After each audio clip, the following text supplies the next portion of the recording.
की बंटी की कहानी अगर आपको अच्छी लगे तो इसे लाइक शेयर करना बिल्कुल ना भूलें। साथ ही बेल आइकन को भी दबाएं, जिससे हमारी आने वाली नई नई कहानी की नोटिफिकेशन आपको मिल सके।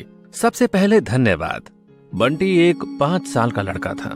बंटी के पिता एक बहुत बड़े बिजनेसमैन थे, जिसके कारण उसके पिता मिस्टर बजाज हमेशा बिजी रहते थे। बंटी स्कूल से घर आता और अपने कमरे में पढ़ने बैठ जाता। इसी तरह उसके दिन की शुरुआत होती और इसी तरह उसका दिन खत्म होता। एक दिन बंटी ने अपने पापा से कहा, पापा, आपके पास इतना भी टाइम नहीं है कि आप 2 मिनट मुझसे ही बात कर ले। मैं घर में अकेला रहकर बोर हो जाता हूँ और आप मुझे दोस्तों के साथ बाहर खेलने भी नहीं देते। बंटी बेटा, मैं क्या करूं? मैंने बचपन में बहुत गरीबी देखी है। मेरे पिता यानी कि आपके दादाजी बहुत गरीब थे। मैंने ये सब अपनी मेहनत से बनाया है। जब तुम्हारी माँ तुम्हें मुझे देकर भगवान के पास चली गई थी ना, तब मैं ही जानता हूँ कि मैंने तुम्हें कैसे पाला है। लेकिन पापा, मेरे दादा दादी जी कहाँ हैं? ना तो मैंने उनकी आज तक फोटो देखी है और ना ही आपने कभी उनके बारे में बताया है। बेटा, आपके दादा दादी जी भी आपके आने से पहले भगवान के पास चले गए थे, इसलिए बेटा मुझ पर बहुत जिम्मेदारी आ गई थी। अब मैं इस शहर का जाना माना बिजनेसमैन हूँ, इसलिए बेटा मेरे पास समय नहीं रहता है कि मैं आपसे बात करूं। और वैसे भी आपके खेलने के लिए इतने सारे खिलौने हैं ना। लेकिन पापा, मेरे दादा और दादी की एक भी फोटो हमारे घर पर क्यों नहीं है? जैसे आपने मम्मी की फोटो लगाई है, वैसे उनकी क्यों नहीं लगाई? और आप कभी उनके बारे में बात करना भी पसंद नहीं करते, ऐसा क्यों? बंटी के पिता को गुस्सा आ जाता है और वो बंटी से कहते हैं, बंटी, मैं तुम्हें हर बात का जवाब देना सही नहीं समझता। अब फिर से कभी दादाजी की बात मत करना मुझसे, तुम समझे? ये कहकर मिस्टर बजाज वहां से चले जाते हैं। बंटी रात भर अपने पापा की बात सोच सोच कर रोता रहा और अगली सुबह स्कूल जाने के लिए तैयार हो गया। बंटी के पिता बंटी को देखकर कहते हैं, अरे वाह बंटी बेटा, गुड मॉर्निंग, आज जल्दी तैयार हो गए। बंटी उनकी बात का कोई जवाब नहीं देता है और वो नाश्ता करके अपनी कार से स्कूल जाने लगता है। थोड़ी देर बाद बंटी स्कूल पहुंच जाता है। स्कूल के बाहर भीड़ लगी थी। बंटी भी वहां खड़ा हो जाता है और देखता है कि एक बूढ़ा आदमी सड़क किनारे बेहोश पड़ा है और पानी मांग रहा है। पानी, पानी, कोई पानी दे दो। बंटी को उस बूढ़े आदमी को देखकर अपने दादाजी की याद आ जाती है और वो अपनी पानी की बोतल से उन्हें पानी पिलाने लगता है। दादाजी, आप यहाँ कैसे गिर गए? शुक्रिया बेटा, मैं यहाँ स्कूल के बाहर आज भीख मांगने आया था, लेकिन स्कूल के गार्ड ने मुझे धक्का देकर गिरा दिया और बच्चा चोर कहकर लोगों ने मुझे मारा भी। दादाजी, आप रोइए मत। ये कुछ पैसे हैं, ये आप रख लो और इस टिफिन बॉक्स में खाना है, इसे खा लो। बंटी अपनी पॉकेट मनी और अपना लंच बॉक्स उस बूढ़े आदमी को दे देता है। अरे नहीं बेटा, इसका मैं क्या करूँगा? तुम बहुत ही अच्छे बच्चे हो, ये आप ही रख लो। आपके मम्मी पापा ने ये आपके लिए ही दिया है, मैं इसे नहीं ले सकता। वैसे आपके पापा का क्या नाम है? बंटी अपने पापा का नाम उन्हें बता देता है। उनका नाम सुनते ही वो बूढ़ा आदमी बंटी से कहता है, तुम बजाज के बेटे हो? हाँ दादाजी, मैं उन्हीं का बेटा हूँ। आप जानते हो उन्हें? नहीं बेटा, वो तो बड़े बिजनेसमैन हैं, उन्हें कौन नहीं जानता। बंटी उस बूढ़े आदमी से बात करने लगता है। तभी इतने में स्कूल की बेल बज जाती है और बंटी स्कूल में पढ़ने चला जाता है। ऐसे ही ये सिलसिला रोज चलने लगा। वो बूढ़ा आदमी रोज स्कूल के बाहर बंटी का इंतजार करता और बंटी भी स्कूल के बाद घंटों उस बूढ़े आदमी के साथ खेलता। बंटी अब बहुत खुश रहने लगा था क्योंकि उसे उस बूढ़े आदमी में अपने दादाजी मिल गए थे। एक दिन बंटी स्कूल से घर लेट आया तो उसके पिता ने ड्राइवर को बहुत डांटा और कहा, मैं कुछ दिनों से देख रहा हूँ बंटी को तुम स्कूल से बहुत लेट लेकर आते हो और उसकी सारी पॉकेट मनी को तुम खर्च करा देते हो। अरे नहीं नहीं साहब, ऐसा कुछ नहीं है। बंटी बाबा तो स्कूल के बाहर एक बूढ़े आदमी के साथ घंटों तक पार्क में बातें करते हैं और खेलते हैं, और उसी के लिए बंटी बाबा अपने पैसे खर्च कर देते हैं। कौन है वो बूढ़ा आदमी? उसके स्कूल का टीचर है क्या? अरे नहीं साहब, वो तो वहाँ भीख मांगने आता है और बंटी बाबा उसे ही पैसे दे देते हैं। हाँ। इतने में बंटी हंसता हुआ स्कूल जाने के लिए आता है और अपने पापा से कहता है, पापा आज की पॉकेट मनी दीजिए, मुझे देर हो रही है। आज से तुम्हें कोई पॉकेट मनी नहीं मिलेगी, और ये जो तुम सारे पैसे उस भिखारी बुढ़े पर लुटा रहे हो ना, वो भी आज से बंद कर दो, नहीं तो अच्छा नहीं होगा। सुना तुमने? स्कूल की छुट्टी के बाद अगर तुम सीधे घर नहीं आए ना, तो तुम्हारी आज खैर नहीं। बंटी को अपने पिता की बात बहुत बुरी लगती है और वो रोते हुए स्कूल चला जाता है। लेकिन स्कूल की छुट्टी होने के बाद ड्राइवर जब उसे लेने जाता है तो बंटी स्कूल में नहीं मिलता है, जिससे ड्राइवर घबराकर बंटी के पिता को फोन करता है। हेलो साहब, साहब बंटी बाबा स्कूल में नहीं है। लगता है आज उस बूढ़े भिखारी को बंटी बाबा ने पैसे नहीं दिए, तो वो शायद उन्हें पकड़ कर ले गया है साहब। मिस्टर बजाज ड्राइवर की बात सुनकर घबरा जाते हैं और फौरन पुलिस को फोन कर देते हैं। पुलिस उस बूढ़े की हर जगह तलाश करती है, लेकिन उसकी कोई खबर नहीं मिलती है। 3 दिन बीतने के बाद पुलिस का फोन मिस्टर बजाज के पास आता है। हेलो सर, हमने उस बूढ़े आदमी को पकड़ लिया है, आप फौरन आ जाइए थाने में। मिस्टर बजाज संयोग से उस वक्त बिजनेस के सिलसिले में बाहर गए हुए थे। वो फोन पर पुलिस से कहते हैं, सर इस वक्त मैं बाहर हूँ और शाम तक आ जाऊंगा। आप उस बुढ़े से हर हाल में बंटी का पता लगाइए, जितना पैसा लगे लगा दीजिए, लेकिन उस बूढ़े को छोड़ना नहीं जब तक कि वो बंटी के बारे में बता ना दे। पुलिस भी बूढ़े भिखारी को थाने में बहुत मारती है, लेकिन उस बूढ़े ने अपना मुंह नहीं खोला।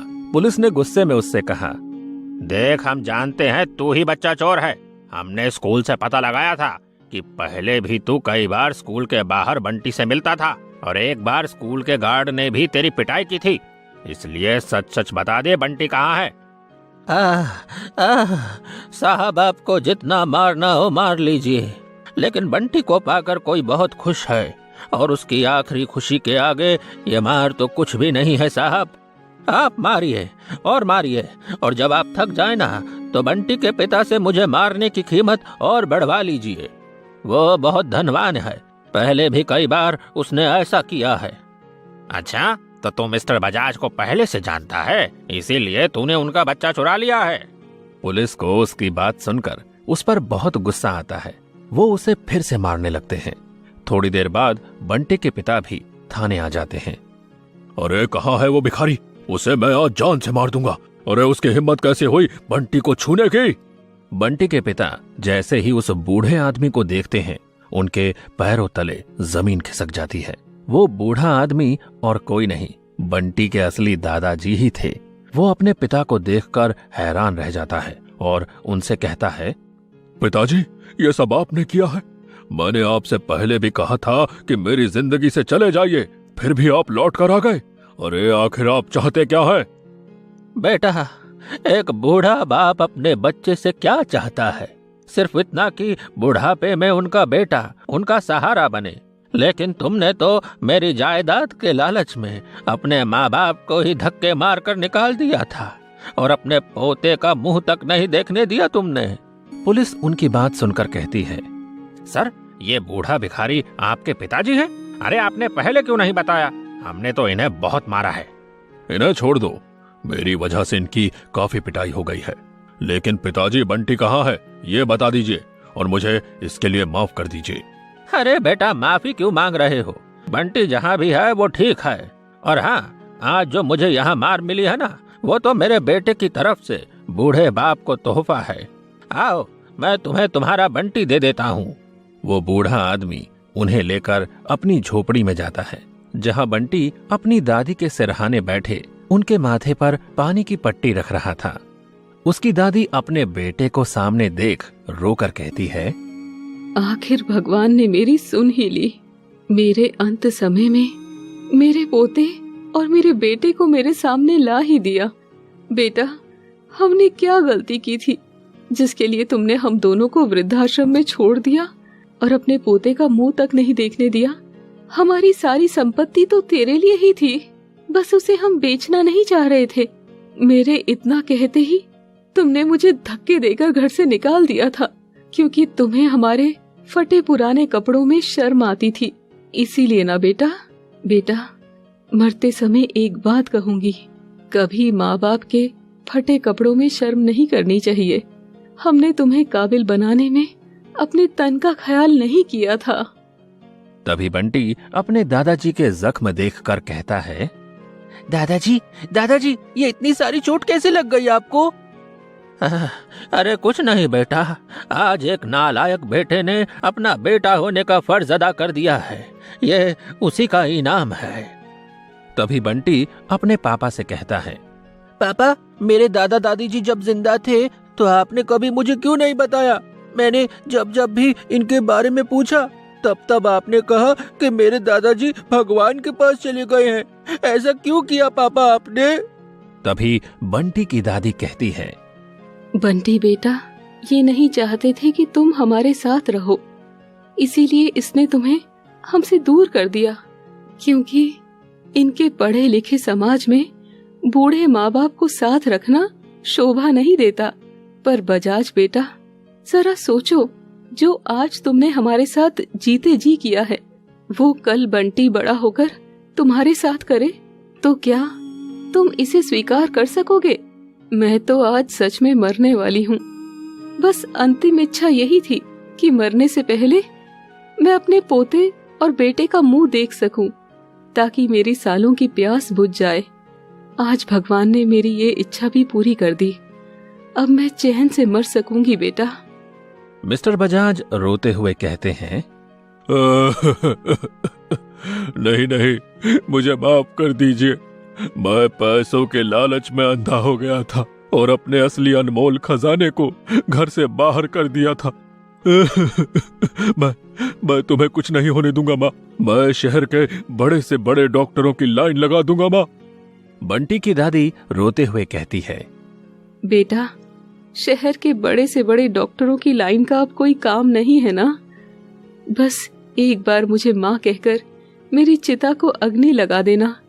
मैं बस तुझसे इतना ही मांगती हूँ, और मेरे मरने के बाद अपने पिता को साथ रख लेना, क्योंकि मेरे पोते को मुझसे मिलाने में इन्होंने जो तकलीफ उठाई है वो कुछ कम हो सके।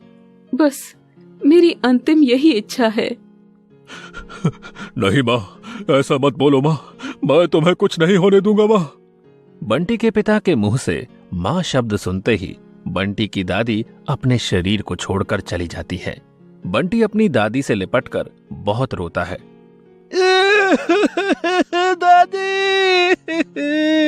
दादी